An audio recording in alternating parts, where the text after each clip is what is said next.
नमस्कार,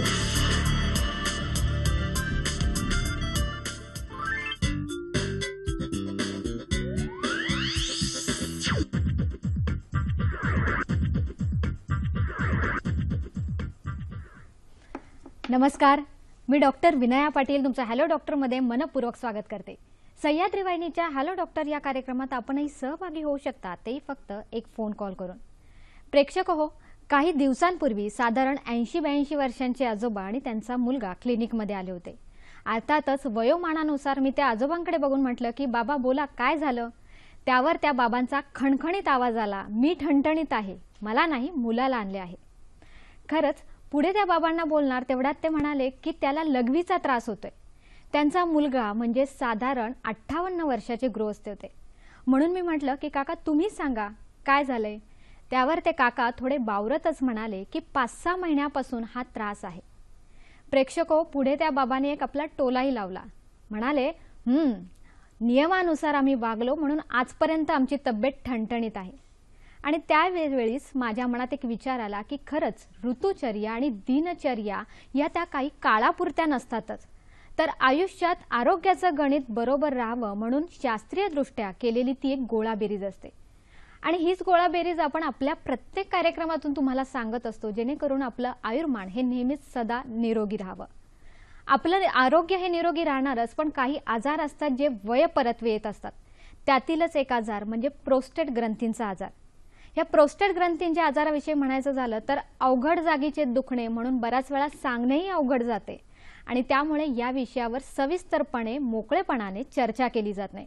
पण हा आजार पुढे गंभीर स्वरूप धारण करू शकतो आणि हेच लक्षात घेऊन आपण आजचा विषय निवडला आहे आणि तो म्हणजे प्रोस्टेट ग्रंथींचा आजार आणि आयुर्वेद। वैद्य समीर गोविंद जमदग्नी हे आयुर्वेदाचार्य आणि आयुर्विद्या पारंगत आहेत। गेल्या 30 वर्षापासून पुणे व मुंबई येथे यशस्वी आयुर्वेदिक चिकित्सक म्हणून कार्यरत आहेत। श्री विश्ववती आयुर्वेद रुग्णालय कोल्हापूर येथे प्रमुख चिकित्सक, नर्गिस दत्त कॅन्सर हॉस्पिटल बार्शी येथे प्रमुख चिकित्सक म्हणून कार्यरत आहेत। कॅन्सर, वंध्यत्व, हृदयरोग, गतिमंदत्व, क्रिटिकल इलनेसेस या आणि इतर अनेक आजारांमध्ये विशेष प्रावीण्य आहे। चला तर मग कार्यक्रमाला सुरुवात करूया। अगदी सगळ्यांनी न ऐकलेल्या अशा बऱ्याच टिप्स डॉक्टर आज आपल्याला देणार आहेत। डॉक्टर पुन्हा एकदा तुमचं स्वागत। सर, अगदीच सुरुवातीला सांगितल्याप्रमाणे की अवघड जागेचं दुखणं म्हणून सांगणंही अवघड जातं आणि म्हणून याच्यावर चर्चा केली जाते। तर सर्वप्रथम आमच्या प्रेक्षकांसाठी सर तुम्ही सांगा की हे प्रोस्टेट ग्रंथीचे आजार हे का महत्त्वाचे असतात। बरोबर आहे। कसं आहे, प्रोस्टेट ग्रंथी ही पौरुष ग्रंथी असं त्याला मराठीत आपण म्हणतो आणि त्यामुळे निसंशयपणे ती पुरुषांना असते एवढं त्यातनं सगळ्या सामान्य लोकांना समजेल। आणि स्त्रियांच्या बाबतीत या आजारात काय संबंध आहे, कारण ती प्रोस्टेट ग्रंथी त्यांना नसते। हा पहिला भाग झाला। प्रोस्टेट ग्रंथीचं आयुर्वेदात वर्णन आहे की नाही असं बऱ्याच डॉक्टर लोकांना वाटण्याची शक्यता आहे। तर आयुर्वेदामध्ये पौरुष ग्रंथीचं वर्णन आहे, त्याच्याशी संबंधित आजाराशी संबंधित वर्णन आहे आणि ते जरायुज मूत्रकृच्छ्र। जरायू म्हणजे काय, आपल्या जरेतून उत्पन्न झालेलं, जरा म्हणजे म्हातारपण, ज म्हणजे ज जातो हा धातू त्याच्यामध्ये उत्पन्न झालेलं, आणि म्हातारपणी उत्पन्न झालेलं मूत्रकृच्छ्र म्हणजे लघवीला होणारा अडथळा। अशा पद्धतीने त्याचं वर्णन जे आहे ते आपल्या ग्रंथामध्ये आपल्याला आढळतं। आणि त्याचा संबंध जर आपण बघितला तर सगळ्यांना अॅनाटॉमिकल गोष्टी या बऱ्याचशा माहीत असतात। आपण शिकत असताना आता 7वी 8वी 9वी 10वी पर्यंत पासूनच शरीरशास्त्राचा वापर आपण करत असतो। तर त्याच्यामध्ये ब्लॅडरची जी नेक आहे त्याच्या खालच्या बाजूला याची उपस्थिती किंवा पोझिशन असते आणि त्याच्यामध्ये वास डिफरन्स म्हणजे वृषणग्रंथीतून निघणाऱ्या ज्या वाहिन्या आहेत त्या आणि सेमिनल व्हेसिकल म्हणून एक जो भाग आहे तोही त्याला जोडलेला असतो। आणि ही ग्रंथी जी आहे ती साधारण एक 3 सेंटीमीटर एवढ्या लांबी रुंदीची अशी असते। तिला 5 भाग सुद्धा असतात जर अॅनाटॉमिकल आस्पेक्टने विचार केला तर।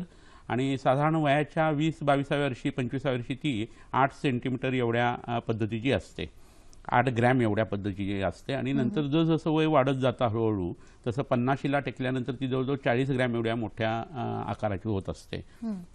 तर हा सगळा भाग जो आहे तो लक्षात घेत असताना त्याचं कार्य कसं आहे, त्याच्यात उत्पन्न होणारे आजार कोणते आहेत, ते कशामुळे उत्पन्न होतात, त्याची कारणं काय, लक्षणं काय, या सगळ्या गोष्टीचा आपण उहापोह करायचा आहे।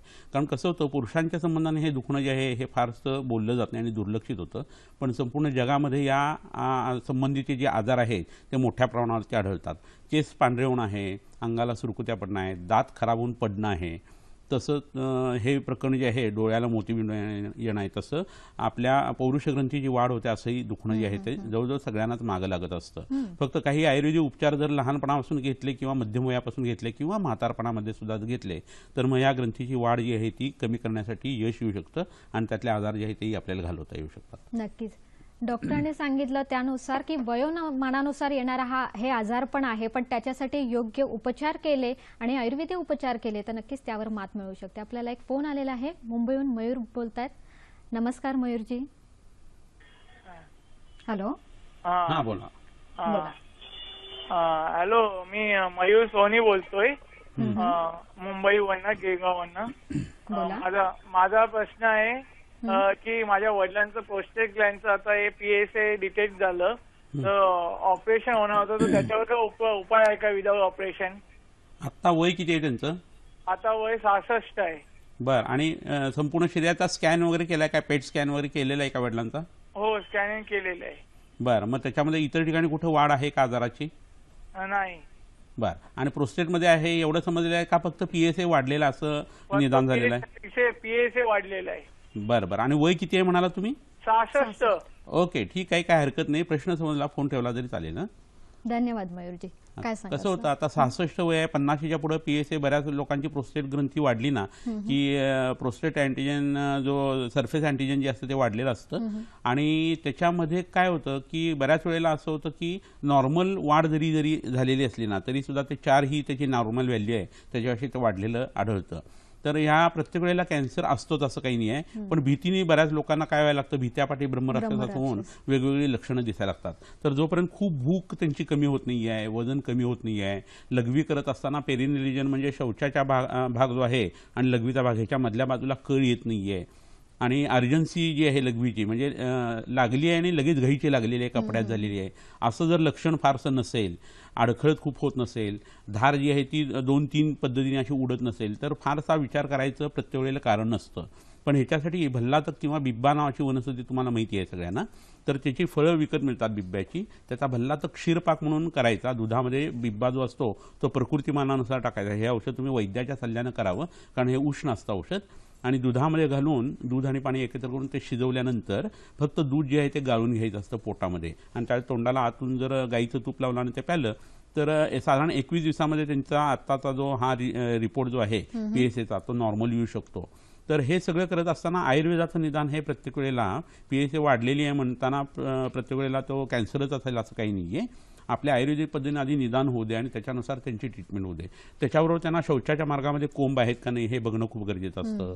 त्यांनी त्याच्यासाठी आवेसाठी आधी काय औषध घेतलेत का, त्या जागेचे ऑपरेशन झालेत का, त्यांना मूत खडा होता का नव्हता, ते पाणी किती पितायत, फार कमी पितात का फार जास्ती पितायत, वृक्काशी संबंधित काही आजार आहेत का, ते स्थूल आहेत का, ह्या सगळ्या गोष्टींची शहानिशा करायला लागते. पण एवढं करून तुम्ही जर हे केलं गेलं तर सरफेस अँटीजन कमी यायला काही हरकत नाही. नक्कीच. म्हणजे ऑपरेशन सारखी गोष्ट ते टाळू शकतात असंही नक्की होऊ शकतं. बरोबर आहे सर. आपण आयुर्वेदामध्ये आपण खास चिकित्सक म्हणूया, पण आयुर्वेदानुसार प्रोस्टेट ग्रंथीचे वर्णन कसे दिलेले आहे? आता मी मगाशी सांगितलं तसं म्हातारपणी उत्पन्न होणारा मूत्रकृश किंवा लघवीला उत्पन्न होणारा जो त्रास आहे तो कशामुळे उत्पन्न होतो तर आयुर्वेदाने तो अष्ठीला ग्रंथी किंवा पौरुष ग्रंथीच्या वृद्धीमुळे होतो असं एकंदरीत म्हणता येतं. आणि ह्या पद्धतीचा आजार प्रत्येक वेळेला पुरुषाला झाला की त्याचा संबंध प्रत्येक वेळेला प्रोस्टेटशी असतो असंही नाहीये. शौचाच्या मार्गामध्ये उत्पन्न झालेले जे कोंब आहेत ते मागच्या बाजूला पोस्टीरियर साईडला जर जास्त मोठ्या प्रमाणात असतील ना तर त्याचा परिणाम म्हणून सुद्धा लघवीला बऱ्याच वेळा अडथळा येऊ शकतो. स्ट्रिक्चर युरेथ्रा म्हणजे लघवीच्या मार्गामध्ये कुठे जखम असेल तरी अशा पद्धतीची लक्षणं येऊ शकतात. खूप कुंथणारे जे लोक असतात आणि ज्यांना हार्निया असतो त्या लोकांना सुद्धा बस्त्यादमान नावाचा एक आजार उत्पन्न होतो, सिस्टोसिस जर का, आणि त्याचा परिणाम म्हणून सुद्धा अशी लक्षणं दिसू शकतात. म्हणजे प्रत्येक ते प्रोस्टेटशी संबंधित दुखणं असतं असं नसतं. मग त्याच्यासाठी युरिनचा फ्लो कसा आहे हे मोजून घ्यावं, सोनोग्राफी करावी, आत्ता सांगितलं तसं PSAचं जे तपासणी ती करून घ्यावी आणि हे करून घेतल्यानंतर वैद्य जेव्हा निदान करून ट्रीटमेंट देईल त्यावेळेला त्या सगळ्या लक्षणांची उपशम होणं किंवा बरं होणं हे शक्य होत असतं. फक्त त्यात कॅन्सर वगैरे आहे अशी जर काही भावना असेल त्या रुग्णाची तर भूक कमी होत नाही ना, झोप कमी होत नाही ना, वजन कमी होत नाही ना, हे पहिल्यांदा पाहावं, सोनोग्राफी करावी आणि नंतर त्याचं निदान झाल्यानंतर त्याच्या पद्धतीने ट्रीटमेंट जी आहे ती आयुर्वेदामध्ये सुद्धा उपलब्ध होऊ शकते. तुम्ही असं लक्षात घ्या की इतर कॅन्सर आणि प्रोस्टेटचा कॅन्सर, यात प्रोस्टेटचा कॅन्सर हा कासवासारखा आहे. तो शरीरात एकदम लाईफ थ्रेटनिंग असं आहे, काय करत नाही. 10 ते 15 वर्षाचं आयुष्य सुद्धा लोकांना त्याच्यातनं पुढे मिळू शकतं आणि त्याच्यामध्ये आपल्याला खूप वेगवेगळ्या पद्धतीने औषधं देता येऊ शकतात. प्रत्येक कॅन्सर प्रोस्टेटचा जो असतो तो इतका स्लो असतो असं नाही, पण 90% हे स्लो असतात आणि एखाद दुसराच असा जो आहे तो एकदम वाईल्ड फायर सारखा शरीरात पसरू शकतो. नक्कीच. अगदी डॉक्टरांनी सांगितलं त्यानुसार की ह्या प्रोस्टेट ग्रंथींकडे लक्ष देणं खूप गरजेचं असं. हा आजार हळूहळू वाढत असतात, त्यामुळे लघवीसारखं साधंसं कारण सुद्धा त्याला नजरअंदाज करणं फार धोक्याचं ठरू शकतं. आपल्याला एक फोन आलेला आहे, बुलढाण्याहून बोलतायत प्रदीपजी. नमस्कार प्रदीपजी. प्रश्न असा आहे की मला किडनी स्टोन झालेला आहे बर आणि तो 10 mm चा आहे आणि मला डॉक्टरांनी ऑपरेशन सांगितलंय बर आणि पोटामध्ये खूप दुखते आणि पाठीमध्ये पण खूप दुखते. बर दोन्ही किडनीमध्ये काय एकाच किडनीमध्ये? याच्या राईट किडनीमध्ये 3 आहे आणि लेफ्ट किडनीमध्ये 1 आहे. बर आणि तुमच्या घरामध्ये अनुवंशिकता आहे का, म्हणजे भावाला आईला वगैरे त्रास आहे? नाही सर, घरामध्ये कोणालाच नाहीये, फक्त मलाच आहे. तळ्याचं पाणी किंवा विहिरीचं पाणी किंवा बोरचं पाणी जे पिताय ते जड आहे वगैरे असं आहे? नाही, आम्ही नळाचं पाणी पितात सर. बर बर ठीक आहे. आणि आता वय किती आहे आपलं? माझं वय 32 आहे सर. बरं बरं ठीक आहे, काय हरकत नाही, फोन ठेवला तरी चालेल. काय सांगा? हा प्रश्न थोडासा वेगळा आहे, प्रोस्टेटशी संबंधित नाही आहे. तरी सुद्धा किडनी स्टोन आणि युरेटरमध्ये असलेले, गविण्यामध्ये असलेले जे आहेत ते खडे आणि मूत्राशयामध्ये असलेले ह्याचे प्रकार जे आहेत ते वेगवेगळे असतात. पुरुषांच्या बाबतीत असे खडे तयार होऊन पडणं सतत असं जर होत असेल तर त्याचा आजार मुख्य कोणता आहे हे बघणं खूप गरजेचं असतं. आपल्याला सोनोग्राफीमध्ये किंवा एक्सरेमध्ये मूतखडे दिसले म्हणजे मूतखडा हा आजार असं आयुर्वेद कधी लेबल करत नाही. शौचाच्या जागेमध्ये ज्या वेळेला कोंब असतील मूळव्याधीचे आणि त्याच्यात कफज अर्श म्हणजे मूळव्याधीचा कोंब आणि तो कफाचा जर प्रकार असेल तर त्यात मूतखडे उत्पन्न होणं असं लक्षण असतं. म्हणजे मूळ आजार जो आहे तो बरा करायला लागतो, मूतखड्यावरची ट्रीटमेंट तो मग खडा हालत सुद्धा नाही.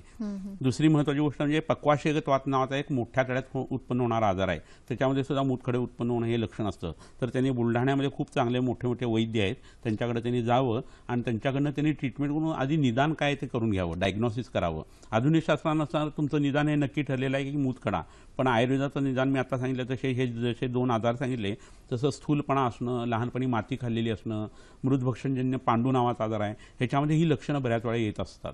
तर तुम्ही मूळ आजाराची ट्रीटमेंट करून जर औषध घेतली तर ऑपरेशन न करता तो खडा पडू शकतो आणि पुन्हा उत्पन्न होऊ शकत नाही. मूत्रपुरुषाच्या तेलाचा बस्ती किंवा पिप्पल्यादी तेलाचा बस्ती हे त्याच्यासाठी एक उत्तम औषध असू शकतं. केळीच्या सोपाचा रस घ्यायचा आणि त्याच्यामध्ये तूप घालायचं आणि ते ढवळून त्याचं वॉटर टॉईल असं इमल्शन तयार होतं, एक वीक इमल्शन असतं ते, म्हणजे खीर तयार होते त्याची. आणि त्याच्यावर जर तुम्ही मूतखडा पाडणारी औषध घेतली तर तो योग जो आहे म्हणजे केळीच्या सोपाचा रस आणि तूप हे फक्त मूत्रमार्गावाटेच बाहेर पडायचा प्रयत्न करतात, त्यामुळे खडे फुटतात आणि मूत्रमार्गातले खडे जे फुटल्या कारणानं आश्मरी किंवा तो रिनस स्टोन आहे तुमचा तो पडू शकतो. तर हे तुम्ही जवळच्या वैद्याकडे जाऊन सल्ला घ्या आणि त्याची मदत घ्या. बरोबर आहे. तेव्हाच प्रदीपजी योग्य पद्धतीने उपचार घेणं आणि योग्य वैद्यकीय सल्ला घेणं हे खूप गरजेचं ठरेल. सर, आपण जेव्हा आपण प्रोस्टेट ग्रंथींची तुम्ही इतकी ही कारणं सांगितली, अजून दुसरी कुठली कारणं आहेत जेणेकरून हा आजार उद्भवतो? बरोबर आहे. कसं आहे, पुरुषांच्या बाबतीत कसं होतं, जंतू संसर्ग हे एक महत्त्वाचं कारण असतं. आधुनिक शास्त्र त्याला महत्त्वाचं कारण धरतं, पण आम्ही वैद्य लोक काय करतो त्याला व्यंजक हेतू म्हणजे सपोर्टिंग कारण असं त्याला धरतो. तुमचं जर प्रोस्टेटची सगळी अॅनाटॉमी चांगली असेल, खाणं पिणं वागणं चांगलं असेल तर किती जंतूंचा मारा झाला तरी त्याला काही धक्का लागण्याचं कारण नसतं. तर चुकीच्या पद्धतीने पाणी पिणं, फार कमी पाणी पिणं, फार जास्ती पाणी पिणं, मिनरल वॉटर जे आहे त्याच्यात जड पाणी जे म्हणतो आपण ते जास्ती मोठ्या प्रमाणात घेणं, शौचाच्या मार्गामध्ये काही मूळव्याधीसारखे आजार असणं, लघवीच्या जागेच्या भोवताली त्वचारोग असणं, याचा परिणाम जो आहे तो बऱ्याच वेळेला किंवा मधुमेहासारख्या व्यक्तींना लघवीमध्ये जो बदल घडतो त्याचा परिणाम म्हणून या लोकांना पौरुष ग्रंथीची वृद्धी किंवा प्रोस्टेटचा आजार जो आहे तो बळावण्याची शक्यता असते. अतिमैथुन कर्म हे एक त्याचं कारण असू शकतं. पूर्ण ब्रह्मचर्य हे बघायला मिळत नाही, पण हे एक आयुर्वेदाने त्याचं कारण सांगितलेलं आहे. लघवी लागलेली असताना जेवण करणं, लघवी लागलेली असताना मैथून कर्म करणं, ह्या ज्या गोष्टी आहेत ह्या खूप त्रासदायक आहे. लघवी लागलेली नसताना कुंथून करणं, लागलेली असताना अडवणं, ह्या सगळ्या ज्या गोष्टी आहेत ना त्या प्रोस्टेटच्या वृद्धीला कारणीभूत होत असतात. स्त्रियांच्या बाबतीत काही वेगळे आजार उत्पन्न होतात कारण त्यांना ही ग्रंथी नसते म्हणून, पण ही महत्त्वाची कारणं आहेत. आणि हे होत असताना वय वाढत गेलं की काल हा जो प्रभाव आहे कालाचा, त्याबद्दल माणूस म्हातारा होत असतो तसं काल हा निष्प्रत्यनिक आहे, त्याला तुम्ही उपचार करू शकत नाही, त्याच्याविरुद्ध तुम्ही वागू शकत नाही.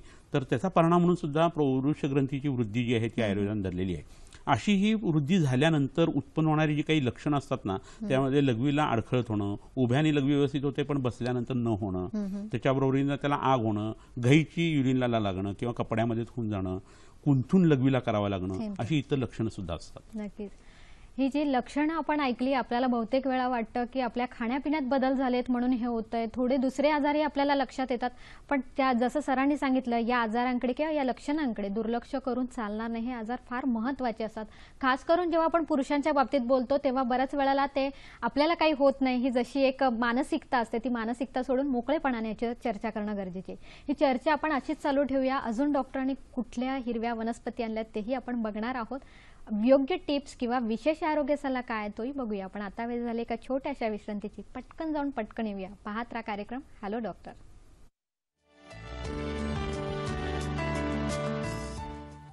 ब्रेक नंतर तुमचं पुन्हा एकदा स्वागत. आजच्या आपल्या कार्यक्रमाचा विषय आहे प्रोस्टेट ग्रंथींचे आजार आणि आयुर्वेद. यावर मार्गदर्शन करतायत वैद्य समीर गोविंद जमदग्नी.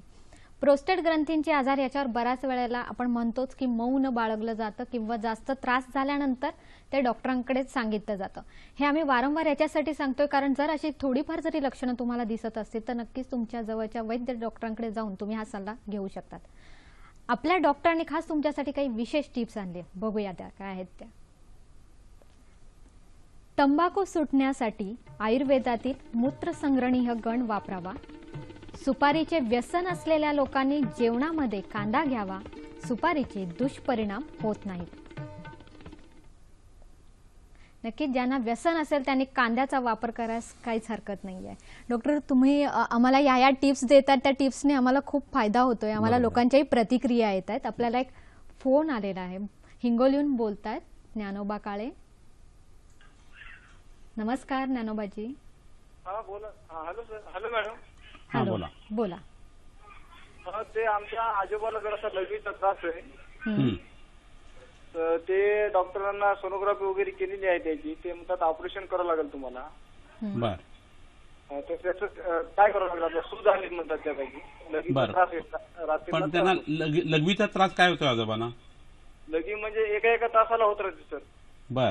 आणि जळजळ आग वगैरे होतीये का? आग वगैरे काहीच होत नाही, फक्त लघवी झोप नाही रात्री त्याला. बर. आणि त्यांना ताप वगैरे असतो, अंगावर सूज येते असं काही आहे? अंगावर कधी कधी सूज येत असते पण ताप काही नाही. बर. त्यांना ब्लड प्रेशर डायबिटीसचा काही त्रास आहे का? डायबिटीसचा आहे, गोड खायचं नाही सर त्याला. बर. आणि थंडी वाजल्यासारखं होते नेहमी असं म्हणतात का ते?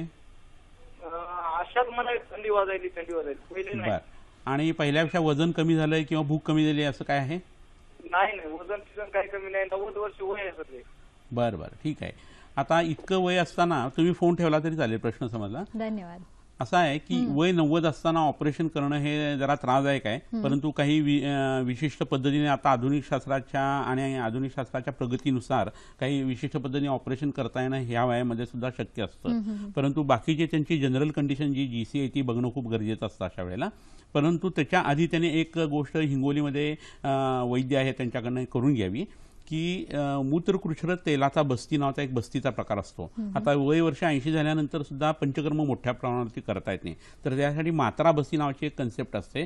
जवळच्या वैद्याकडे जाऊन, तिथं अमोल दर्गू नावाचे एक वैद्य आहेत मोठे, त्यांच्याकडे तुम्ही हे औषध घेऊ शकाल आणि तिथं जाऊन तुम्ही ते पंचकर्मातला बस्ती 14 दिवसाचा कोर्स आहे तो करावा. असे 3 जर बस्ती केले गेले तर त्याचा परिणाम म्हणून त्यांची प्रोस्टेटची वृद्धी जी आहे ती कमी होऊ शकते. कारण ऑपरेशन केल्यानंतर अँटीबायोटिक द्यायला लागतात आणि ह्या वयात ती सोसवत नाही. मग पोट खराब होतं, ताकद जी आहे ती अंगातलं कमी होते आणि माणसाचा कॉन्फिडन्स कमी होतो आणि ऑपरेशनला मन ह्या काळामध्ये तयार होत नसतं कारण पहिली तीर दिसत असतो लोकांना आणि मग पडून राहायला लागलं की मग बेडसोर वगैरे व्हायला लागतात. असं एक विष परंपरा जी आहे ती त्यातनं सुरू होऊ शकते. त्यामुळे तुम्ही पहिल्यांदा जवळच्या वैद्याचा सल्ला घ्या आणि मी सांगितलेले उपचार त्यांच्याकडनं करून घ्या. त्यांना जरूर आणि जरूर फायदा होऊ शकतो. नक्की. सर, आपण प्रोस्टेट ग्रंथींविषयी बोललोच आहे, पण प्रोस्टेट ग्रंथींचं कार्य काय असतं? हा एक खूप छान प्रश्न विचारला विनया तू. कारण कसं आहे, प्रत्येक गोष्टीचं काहीतरी कार्य आहे आणि ते कार्य करत असताना हायपर किंवा हायपो झालं तर तो आजार जो आहे तो त्या ग्रंथीला वगैरे किंवा त्या अवयवाला उत्पन्न होत असतो. असा आहे पौरुष ग्रंथी, याच्यातच त्याचं सांगितलं गेलेलं आहे की पौरुष ग्रंथीचा काही स्राव असतो, तो साधारण पुरुषाचं जे वीर्य असतं त्यात 30% त्याचं प्रमाण असतं आणि सेमिनल व्हेसिकल म्हणून जो भाग असतो तर त्याच्यामधनं साधारण 60% भाग जो आहे ना तो स्रावाच्या स्वरूपामध्ये येत असतो. आणि प्रोस्टेटमधल्या स्रावामध्ये एन्झाईम्स असतात वेगवेगळे, त्यात एक प्रोटीनसुद्धा असतं की जे आपण तपासत असतो रक्तामध्ये PSAच्या वेळेला. आणि हे होत असताना लघवीचा काही जो भाग आहे तो सुद्धा त्या ग्रंथीच्या जवळून जात असल्या कारणानं त्याचाही परिणाम जो आहे तो त्या प्रोस्टेट ग्रंथीवरती येत असतो. तर शुक्राला पातळपणा देणं, त्याच्यामध्ये अल्कलाईन गुणधर्म जो आहे तो ठेवणं, तो तसा का ठेवावा लागतो तर त्याचा नंतर अपत्यपदामध्ये स्त्रीच्या ज्या वेळेला संसर्ग होतो त्या शुक्रांचा, शुक्रजंतूंचा, त्यावेळेला ते ॲसिडिक जे मीडिया तिथला आहे त्याच्यामध्ये शुक्रजंतू जर नष्ट व्हायला लागले तर मूल व्हायला अडचण येऊ शकते. आणि म्हणून त्याचा जो अल्कलाईन नेचर आहे ते मेंटेन करणं हे प्रोस्टेट ग्रंथीचं एक काम असतं. त्याच्यावरून त्याच्यात घट्टपणा उत्पन्न करणं वीर्याला असा एक भाग उत्पन्न होत असतो. आणि तो जर झाला नाही तर ते वीर्य जे आहे ते अपत्यपदातून बाहेर पडून पुन्हा कन्सेप्शनला प्रॉब्लेम येऊ शकतो. तर ही सगळी कामं जी आहे ती पौरुष ग्रंथी करत असते. आणि हे करत असताना दरवेळेला उत्पन्न होणारा हा जो स्राव आहे हा स्राव त्या शुक्रजंतूंना पोषण सुद्धा देत असतो. त्यात काही फ्रुक्टोजचे अंश सुद्धा असतात की ज्याच्यामुळे शुक्रजंतू जे आहेत ते व्यवस्थित त्यांचं नरिशमेंट जी आहे ती होऊ शकते. अशी महत्त्वाची कामं जी आहे ती प्रोस्टेट ग्रंथी करत असते. त्यामुळे जेवढं ब्रह्मचर्य पाळलं जाईल तेवढा त्याचा उपयोग आपल्या शरीराला उत्पन्न होणार आहे आणि पौरुष ग्रंथीची वाढ कमीत कमी होणार आहे. परंतु जेवढा मैथुन कर्माचा अतिरेक उत्पन्न होईल तेवढं पुरुषाला ते त्रासदायक व्हायला लागतं. आणि म्हणून पौरुष ग्रंथीची वाढ जी आहे ती मैथुन कर्म जास्ती करणाऱ्या लोकांना नेहमी दिसून येते. नक्कीच. म्हणून ब्रह्मचर्याचे सुद्धा काही पालन करणं हेही खूप गरजेचं असतं. आपल्याला एक पुढचा फोन आलेला आहे, नाशिकहून बोलतायत मच्छिंद्रजी. नमस्कार. हॅलो. हॅलो, बोला. हा बोला. हा मॅडम, माझ्या वडिलांचा पण प्रोस्टेटचा प्रॉब्लेम आहे. तर तो मी काल त्यांची सोनोग्राफी वगैरे केली आहे तर डॉक्टरांनी ऑपरेशन सांगितलंय. बर. तर त्यांना याचं एंजिओग्राफी झालेली आहे. बर.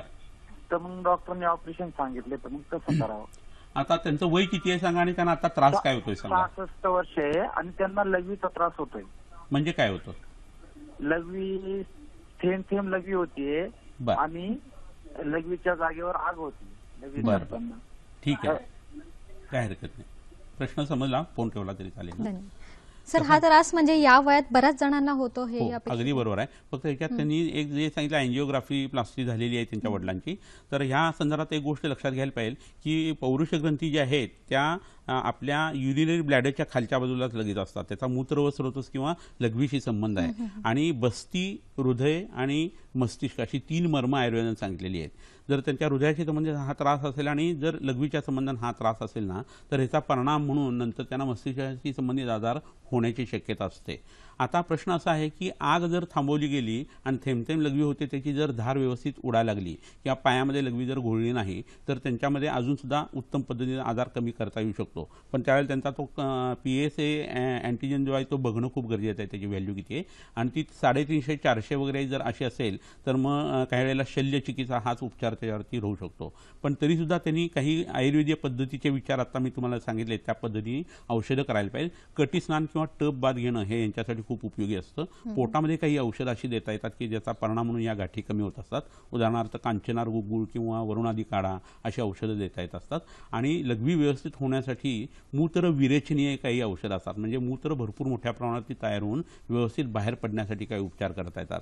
लघवीचा मार्ग जर बारीक झालेला असेल तर त्याच्यासाठी सुद्धा काही आयुर्वेदीय औषधं आणि उत्तर बस्तीचा वापर जर केला तर त्यांच्या वडिलांना चांगल्या पद्धतीने अजून सुद्धा गुण येऊ शकतो. तर जवळच्या वैद्याची तुम्ही सल्लामसलत करा आणि त्याची ट्रीटमेंट घ्या. नक्कीच. डॉक्टरांनी जे आपल्याला सांगितलेलं आहे आपण कान देऊन तो ऐकतोय, कारण हे खरंच हे उपचार आहे, हे आपल्या सगळ्यांसाठी आपल्या सगळ्यांपर्यंत पोहोचवले जातात. याशिवाय डॉक्टर आपल्याकडे नेहमी हिरव्या वनस्पती आणत असतात, या औषधी वनस्पती असतात. आमचा उद्देश हाच असतो की या वनस्पती तुम्ही ओळखाव्यात, त्या तुमच्या जवळच्या झाडाझुडपात जिथे तुम्हाला माती आणि पाणी आणि हवामान मिळेल अशा ठिकाणी तुम्ही त्यांची लागवड करू शकता, जेणेकरून तुमच्या कुंड्यांमध्ये सुद्धा या वनस्पती सहज उपलब्ध होतील. आज प्रोस्टेट ग्रंथींच्या आजारासाठी डॉक्टरांनी कुठल्या वनस्पती आणल्या त्या तुम्ही लिहून घेऊ शकतात किंवा हेही तुम्ही मोबाईल कॅमेराने सेव्ह करू शकतात. आता ह्या 3 वनस्पती आता मी तुम्हाला दाखवतो मुद्दामून. त्याच्यातली ही पहिली जी वनस्पती दिसते लाल रंगाची फुलं याला दिसतात गुलाबी रंगाची, तर ही कुरडू नावाची वनस्पती, याला कोंबडा असं सुद्धा म्हणतात गावाकडं, आणि आता भरपूर ही उगवलेली असते. ह्याच्या पानांची भाजी जी आहे ती प्रोस्टेट ग्रंथीची वृद्धी झाल्यानंतर तुम्ही वापरात, पण लघवीची संबंधित कोणताही आजार असताना ही वनस्पती जी आहे ती उत्तम पद्धतीने तुम्हाला भाजीच्या स्वरूपात सुद्धा वापरता येते. तर ह्या वनस्पतीच्या बाबतीत असं म्हणता येईल की यांच्या बिया ज्या आहेत ना त्या 1 चमचा घ्यायच्या आणि त्या कुटून ताकावरती 80 पोटी सकाळी घ्यायच्या. असं जर केलं तर मूतखडे सुद्धा पडतात आणि पौरुष ग्रंथीची वृद्धी किंवा प्रोस्टेटची वाढ जी आहे ती उत्तम पद्धतीने कमी करता येते. ह्याच्यावरून ही दुसरी जी वनस्पती आता समोर दिसतीये ही बदर किंवा बोर नावाची वनस्पती आहे. तर बोराचं झाड हे सगळ्यांना माहीत असेल आणि ह्याची पानं जी आहे ती वेगवेगळ्या आजारासाठी उपयोगी पडतात. हातापायामध्ये खूप कुरपं असतील तर रोज ह्याची 3 पानं जरी खाल्ली ना तरी सुद्धा अंगातली किंवा हातापायातली कुरपं अगदी 30-40 कुरपं असतील तरी ती उत्तम पद्धतीने घालवता येतात फक्त एवढ्या एका उपायाने.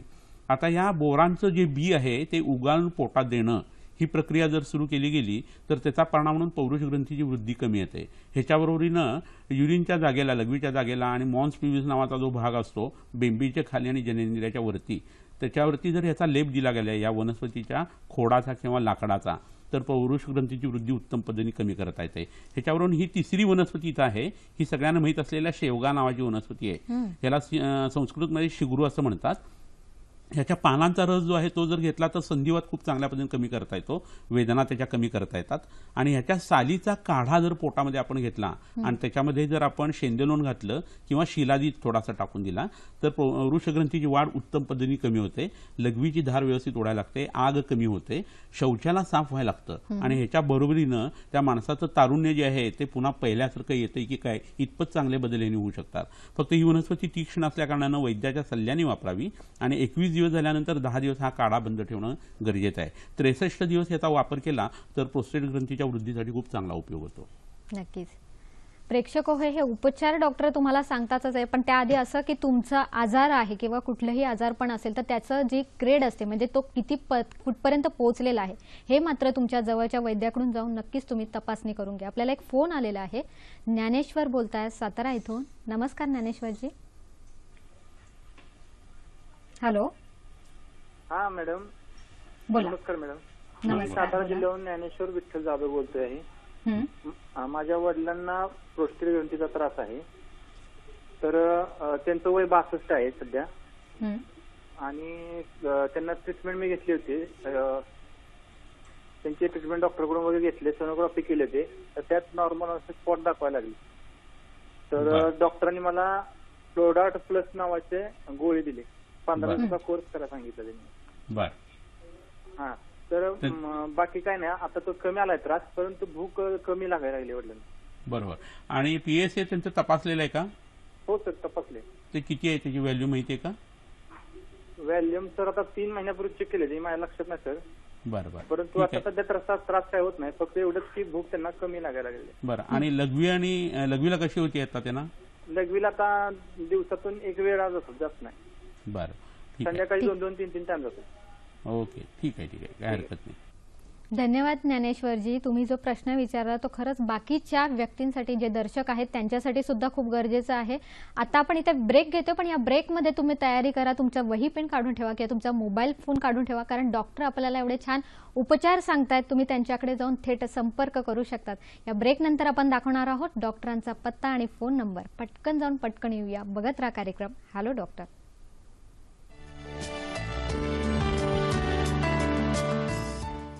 प्रेक्षको, डॉक्टर आपल्याला हिरव्या वनस्पती दाखवतात, पण आज आपण आणखीन हिरव्या वनस्पती किंवा औषधी वनस्पतींचा परत तुम्हाला उपयोग दाखवणार आहोत. तो तुम्ही कृपया यावेळी सुद्धा लिहून घेऊ शकतात किंवा मोबाईल कॅमेराने फोटो काढून घेऊ शकतात. बघूया आज कुठल्या वनस्पती आणल्यात.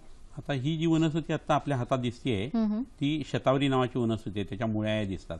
तर या शतावरीचं चूर्ण 1 चमचा सकाळी आणि 1 चमचा संध्याकाळी थोड्याशा केशर आणि दुधावरती जर घेतलं गेलं तर पौरुष ग्रंथीची वाढ जी आहे प्रोस्टेटची ती होत नाही आणि त्याच्यामध्ये कॅन्सर उत्पन्न होण्याची शक्यता जी आहे ती उत्तम पद्धतीने घालवता येते. याच्या पानांची भाजी करून खाल्ली तरी त्याचा तसाच परिणाम चांगल्या पद्धतीने येत असतो. आता ही दुसरी वनस्पती ही समोर जी दिसतीये ही भल्लात किंवा बिब्बा नावाची वनस्पती आहे. त्याला छोटे छोटे बिब्बे लागलेले तुम्हाला दिसतील. तर ह्या वनस्पतीच्या पानांचा रस आणि दगडी पाल्याचा रस हा जर पोटामध्ये घेतला गेला तर पौरुषग्रंथीची वाढ जी आहे ती थांबते आणि कॅन्सर असलेल्या लोकांना, ज्यांना पौरुषग्रंथीमध्ये कॅन्सर आहे, त्यांना ह्याचा खूप अप्रतिम फायदा होतो. ह्याला एको मेडिसिन असं संबोधलं जातं. ही तिसरी वनस्पती आपल्या समोर जी दिसते इथे ही हळदीचं झाड आहे आणि हळदीच्या कंदामध्ये आता जे कुकुरमिन नावाचं द्रव्य मिळालेलं आहे ते कॅन्सरला अतिशय विरोधी आहे असं लक्षात आलेलं आहे. तर ओली हळद विकत मिळते, त्याचे कंद आणायचे आणि सकाळी 4 चमचे आणि संध्याकाळी 4 चमचे ह्याचा रस जर पोटामध्ये घेतला आणि तो मधा बनवून घेतला तर अप्रतिम फायदा होतो सगळ्याच पद्धतीच्या कॅन्सरच्या रुग्णांना, एस्पेशली प्रोस्टेटच्या कॅन्सरसाठी सुद्धा. ही पुढची जी वनस्पती आहे इथं ती तुम्हाला पुननवा नावाची एक वनस्पती दिसते पहा. ही शेताच्या बांधावरती वगैरे बऱ्याच ठिकाणी वाढलेली असते आणि पुन्हा नवमी याती ती पुननवा असं म्हटलेलं आहे हिला. आणि तरुणपण टिकण्यासाठी ही वापरली जाते. त्यामुळे निसंशयपणे याचा प्रोस्टेटसाठी उपयोग होतो, कारण प्रोस्टेट हे म्हातारपणीचं दुखणं आहे. तर या पानाची भाजी तयार करून जर खाल्ली तर अंगाची सूज कमी येते, लघवीला साफ होऊन जाते, हृदयाशी संबंधित आजारसुद्धा उत्तम पद्धतीने कमी येतात. ही जी वनस्पती दिसते ही गुळवेल नावाची वनस्पती आहे आणि ही रसायन म्हणून सांगितलेली आहे. गुडूची कटुका तिक्ता स्वादुपाका रसायनी संग्राहिणी कषायष्णा लध्वी बल्ल्याग्नी दीपनी असे याचे गुण आहेत. तर या वनस्पतीचा जर क्षीरपाक किंवा गुळवेल सत्व पोटात जर सतत घेत राहिलं तर शरीराला कोणताच आजार उत्पन्न होत नाही. ह्याच्या पानांची भाजी ही संधिवात आणि आमवातासाठी सुद्धा उपयोगी पडते. नक्कीच. प्रेक्षक हो, व्हॉट्सअप आपल्याकडे असं माध्यम आहे ना, त्या माध्यमाद्वारे आपण अख्ख्या जगाशी जोडलं जाऊ शकतो. हे मग का नाही, हे व्हिडिओ सुद्धा जर आपण एकमेकांना पाठवले तर आपल्याला आयुर्वेदावरचा विश्वास तर वाढेलच, याशिवाय जे गरजू आहेत त्यांनाही उपचार मिळतील. बघूया आपण अजून काय काय. सर, तुम्ही जसं सांगितलं की प्रोस्टेट ग्रंथींचे आजार आहेत, त्याच्यामुळे मूत्रपिंडावर सुद्धा आजार होऊ शकतात. तर दुसऱ्या कुठल्या आजारांमुळे हे आजार होऊ शकतात? कसं आहे, स्थूलपणा वाढलेला असेल तरी त्याचा परिणाम जो आहे तो पौरुष ग्रंथीवरती येऊ शकतो. मूळव्याधीचा परिणाम सुद्धा उत्तम पद्धतीने जर घालवली गेली नाही, मूळव्याध किंवा ऑपरेशन झाली नाही तर त्याचा परिणाम जो आहे तो पौरुष ग्रंथीवरती येऊ शकतो. अतिमैथून हे त्याचं कारण आहे, शुक्रक्षय हे त्याचं कारण आहे, अतिजागरण हे त्याचं कारण आहे. बऱ्याच वेळेला शरीरामध्ये वाताची वृद्धी झाल्यानंतर या गोष्टी घडतात. मलावष्टंभ झाल्यानंतर सुद्धा ही गोष्ट घडू शकते. तर ह्या सगळ्या गोष्टीचा निसंशय संबंध जो आहे तो पौरुष ग्रंथीच्या वाढीशी असतो आणि त्यामुळे वैद्याकडे जाऊन तुम्ही पहिल्यांदा त्याची शहानिशा करणं हे गरजेचं असतं. नक्कीच. आजचा जो आपला कार्यक्रमाचा विषय आहे त्या विषयात संबंधित आरोग्य सल्ला काय आहे तोही पटकन बघूया.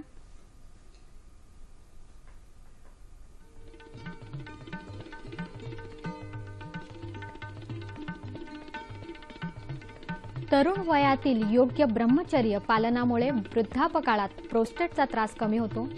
वय वर्ष 45 नंतर रोज रात्री हरितकी चूर्ण 5 ग्रॅम, तूप 5 ग्रॅम आणि मध 2 ग्रॅम घ्यावे. यामुळे प्रोस्टेट ग्रंथींची वाढ होत नाही.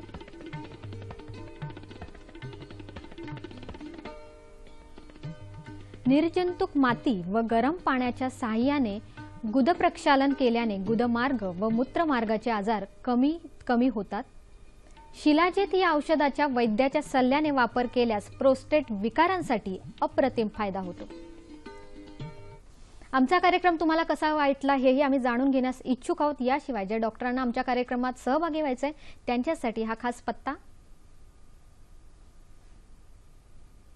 निर्माती हॅलो डॉक्टर, दूरदर्शन केंद्र, पांडुरंग बुतकर मार्ग, Worli, Mumbai 400030. Hello doctor DDK Mumbai @gmail.com इथे तुम्ही आम्हाला संपर्क करू शकतात. facebook.com/ddsahyadri.in इथे फॉलो करू शकतात. तसेच youtube.com/user/ddsahyadri इथे तुम्ही आमचे सर्व कार्यक्रम बघू शकतात. डॉक्टर, हा विषय खूप मोठा आहे आणि सगळ्यात आधी की पंचकर्म हे आहे की ब्रह्म, आपण म्हणू शकतो की ब्रह्मास्त्र आहे आपलं, बरोबर.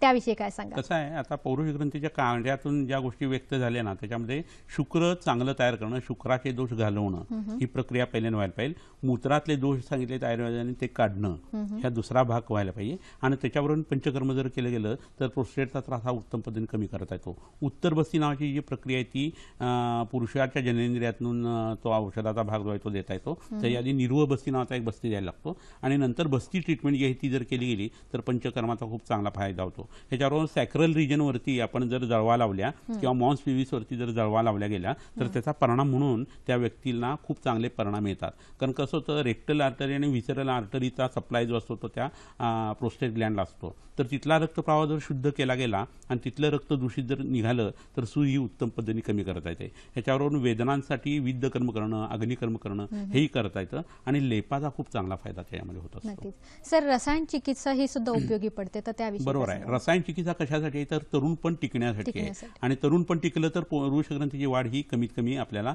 ठेवता येते. आणि त्यासाठी च्यवनप्राशक रसायन, ब्राह्म्य रसायन, इंद्रिय रसायन किंवा आपल्या प्रकृतीनुसारचं रसायन जे आहे ते पहाटे उठून सेवन करायचं असतं. दूध भात जो आहे तो मीठ न घालता खायचा असतो. आणि हे शक्यतो पूर्वे वयसी मध्यमेवा म्हणजे 35व्या वर्षीपासून ते सुरू करावं की त्याच्या आधीपासून सुद्धा सुरू करता येतं. तर रसायनाचा जरूर आणि जरूर वापर करा.